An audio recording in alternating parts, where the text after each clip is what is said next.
this video, I want to show you how to make something awesome. This is a flip around shelf.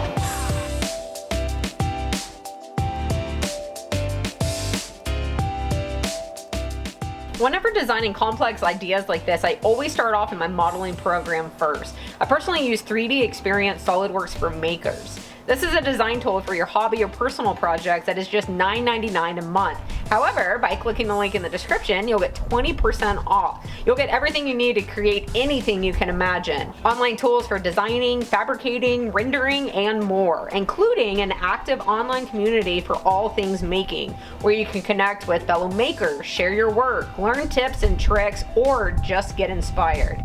There's also online support to help you create amazing things using 3D SolidWorks for makers. In addition to the CAD tool, you'll have access to a variety of other assets that will not only allow you to get started, but also help you take it beyond just modeling up projects. So what is it that you want to create? Click the link in the description and get 20% off. Also, big thank you to SolidWorks for supporting my channel. I'm a huge advocate for learning how to 3D model your projects before getting started. Okay, let's go.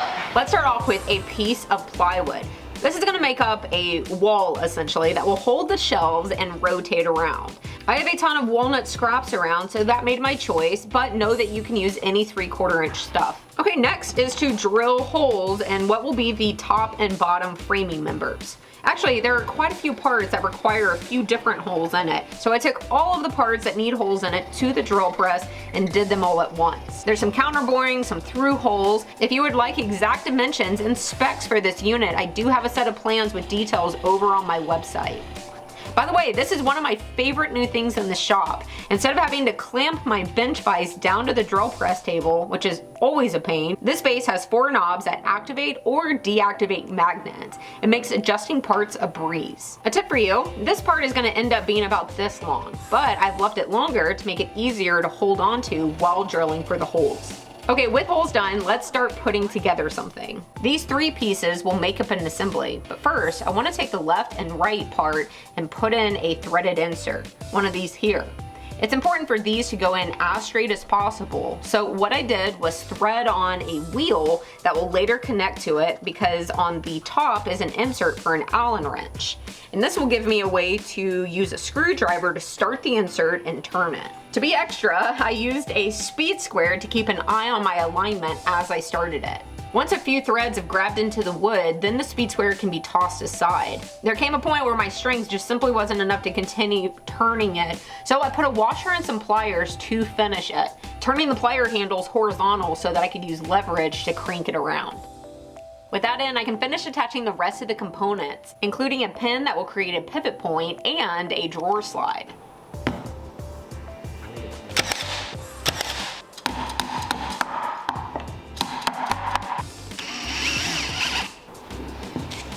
Okay, now I repeat to make something similar for the top. This one has a few less parts, but it still needs the pivot point pin, then a drawer slide attached to the back side. Now I have 2 crawly things that will make sense in just a few minutes. For right now, I set them aside and started building a box. This is simple construction with DAP's Weldwood wood glue, a pre-drill, and a few screws to hold things together. I started by attaching the bottom and then added the first side.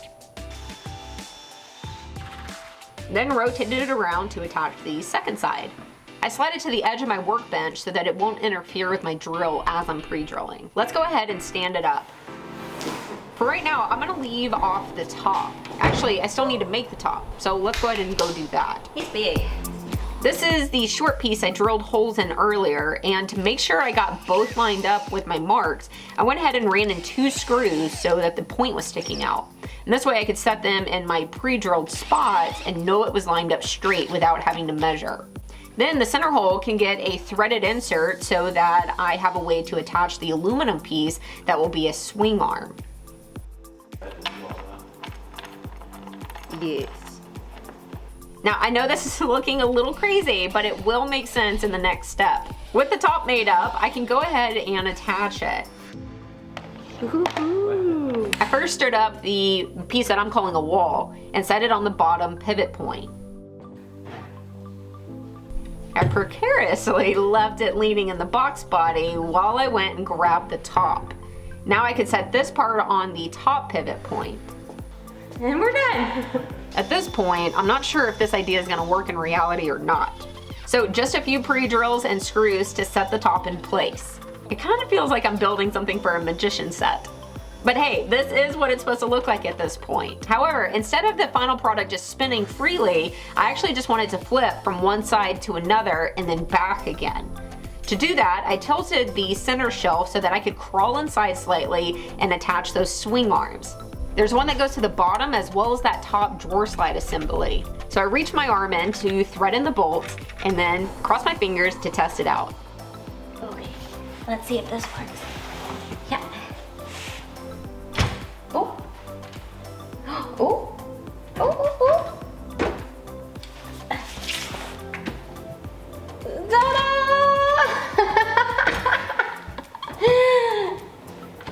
That's awesome. Now I originally intended to hang this unit on a few studs on my wall. That way it's at a comfortable height. But then I saw my plum toolbox and figured, heck, I'll just set it on top of that. But know that hanging it is certainly an option. Because I'm a horrible driver. This never works, right?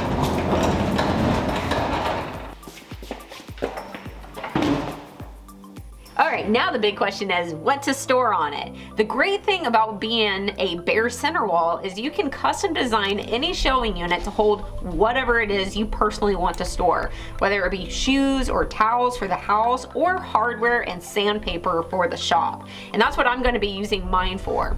I used a CNC to cut out some custom shelving that I could just glue and brad nail together. That would allow me to take this big pile of mess that I had on top of a different toolbox and instead organize it.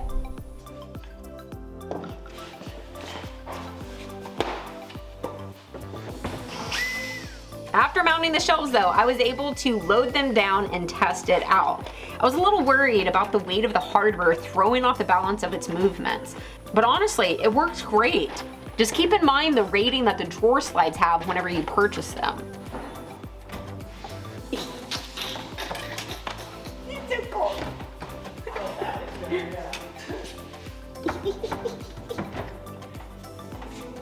This thing is so cool!